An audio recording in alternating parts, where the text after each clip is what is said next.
So in this part here, we're given the partial graph of the derivative f prime of x in this function here. This is f prime of x. And we want to find out, the graph has one maximum, one minimum point. State the x value of each and justify your answer. So this problem here really is about recognizing and reading functions as graphical scenarios. And so what I recognize when I have this scenario here is that if f(x) is going to have a maximum, it happens when the derivative is equal to 0. That's when there's a maximum or a minimum value. And so that happens here at x equal to 1, and here at x equal to 5. And so one of them is a minimum, one of them is a maximum. Well, if I consider all these values here, this is a negative 0.75, this is a negative 1, this is a negative 2. All these values here, the derivative is negative. That means the original function on this side of 1 is decreasing. All these values here are positive values, or above 0, and that means the function is increasing, the original function. And this one here, I can see that these values are negative again, so it is decreasing. And so if I think about making myself what I call a sine chart, if I have 1 and I have 5, I know the derivative is 0 and 0, the derivative. The derivative to the left of 1 is negative. That means f is decreasing.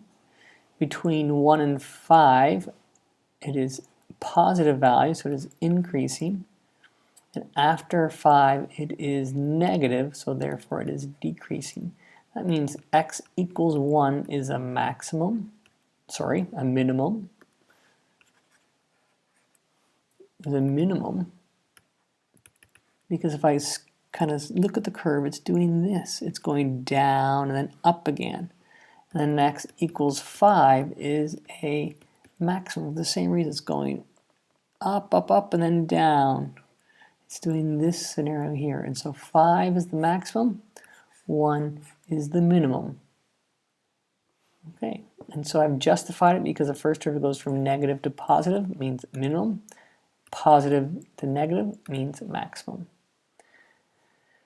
B part says sketch the graph of the second derivative. So I'm going to get rid of those things here. The second derivative is talking about the derivative. Here's basically the derivative of this curve here. One of the biggest things I recognize when I look at this is that this value here at 3, this value here has a horizontal tangent. That means this is 0. So it is slope of 0. The slope of these values here, this is a positive slope. So that means that it is doing this scenario here. It's positive. When I'm on this side, this is a negative slope, crazy lines. And so it is negative over here. And so what I recognize is I have something similar to, if this is quadratic and it's a straight line, maybe it's not exactly straight because I don't know if it's exactly quadratic, but it's doing this scenario going through 0 here. And so now it says write down the intervals of concave up and concave down. Well, if the second derivative is negative, less than 0, that means it's negative, it is concave down. It is a sad face. So that means x bigger than 3. So all these values here, these are negative values.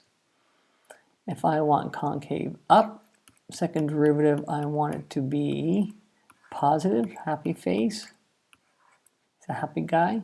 That's all these values here are positive values. So then I know it's going to be x less than 3. And then finally, what tell me the x value for the point of inflection? Well, points of inflection occur when concavity changes. Well, this has gone from concave down, concave up, so therefore an x equals 3 is the point of inflection.